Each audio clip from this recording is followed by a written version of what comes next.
Hola, vamos a hablar de la Revolución Rusa, uno de los temas más importantes del siglo XX. Vamos a comenzar con una pequeña introducción. ¿Qué era lo que estaba pasando en esta gran nación a comienzos del siglo XX? Era el territorio más extenso de la Tierra, con 22 millones de kilómetros cuadrados y 125 millones de habitantes.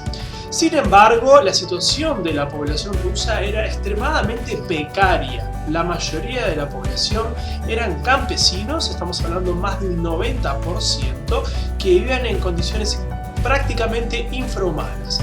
Por ejemplo, veamos estas fotografías en las cuales los campesinos ni siquiera tienen un par de calzados apropiados para poder afrontar las inclemencias del duro invierno ruso.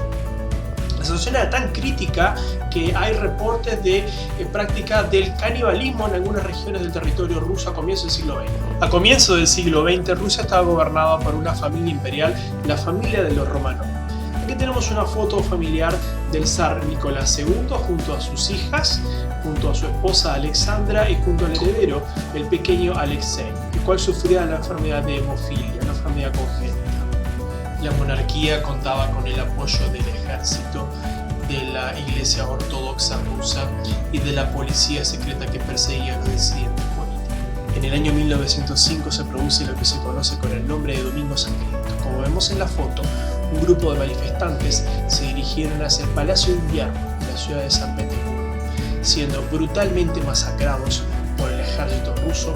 Se calcula que entre las víctimas se cuentan ancianos, mujeres y niños, en un número de los 500 a los 1000 manifestantes que murieron en este trágico episodio. Por otro lado, también tendremos el conflicto bélico entre Japón y Rusia, que va a sorprender al mundo, ya que por primera vez una nación asiática derrotará a una gran nación europea, lo que marcará el inicio del crecimiento. Siguiendo con nuestra historia, en el año 1914 Rusia decide entrar en la Primera Guerra Mundial, con un resultado catastrófico. Cientos de miles van a ser heridos y otros tantos van a morir en este terrible conflicto que se extenderá hasta el año 1918. Pero hablemos ahora de los principales personajes de la Revolución Rusa. En primer lugar tenemos a Vladimir Lenin, un abogado y activista que pasó muchos años de su vida en el exilio, regresando a Rusia en el año 1917. Se inspiró en las ideas del filósofo alemán Karl Marx, que adhería a la teoría del socialismo científico. Tomó sus ideas y las readaptó a la realidad rusa. Además de Lenin tenemos al importante intelectual León Trotsky, podríamos decir que fue una especie de mano derecha de Lenin, y por otro lado tenemos a Joseph Stalin, que luego de la muerte de Lenin se irá escalando posiciones hasta ocupar la principal jefatura en la Revolución Rusa. Con dos etapas. En febrero de 1917 tenemos lo que denominamos como la etapa moderada, en la cual asumen el gobierno el revolucionario Alexander Kerensky, siendo removido de su cargo el zar Nicolás II, el cual pasa a vivir una vida como un ciudadano común y corriente. El gobierno se compromete a continuar con los compromisos de la Primera Guerra Mundial, lo que significa que continúa combatiendo junto a los aliados ante las potencias centrales, como la Triple Alianza, Alemania, Austria-Hungría y el Imperio Otomano. Sin embargo, el gobierno provisional, como fue denominado, deberá afrontar numerosos problemas.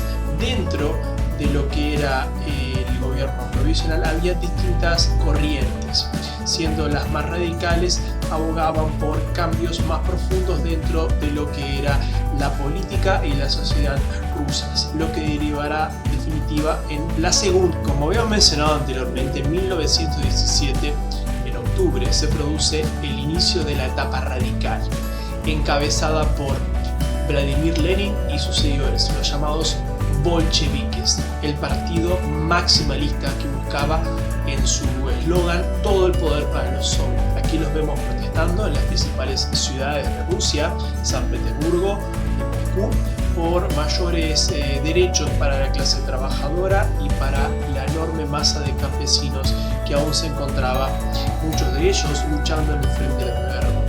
Lenin tenía unas grandes dotes de orador, así como de organizador, y marcará el comunista bolchevique, el modelo a seguir por otras revoluciones en el resto de Europa y luego en el resto del mundo. Aquí vemos un afiche propagandístico con el característico color rojo, lo vemos como un líder carismático y los símbolos que son la hoz y el martillo, el paraíso de los campesinos y de los obreros, la llamada Unión Soviética. Esto ha sido todo por esta entrega y los espero en un próximo encuentro para hablar acerca de la guerra civil y de las principales reformas realizadas durante la Revolución Rusa. Muchas gracias por su atención.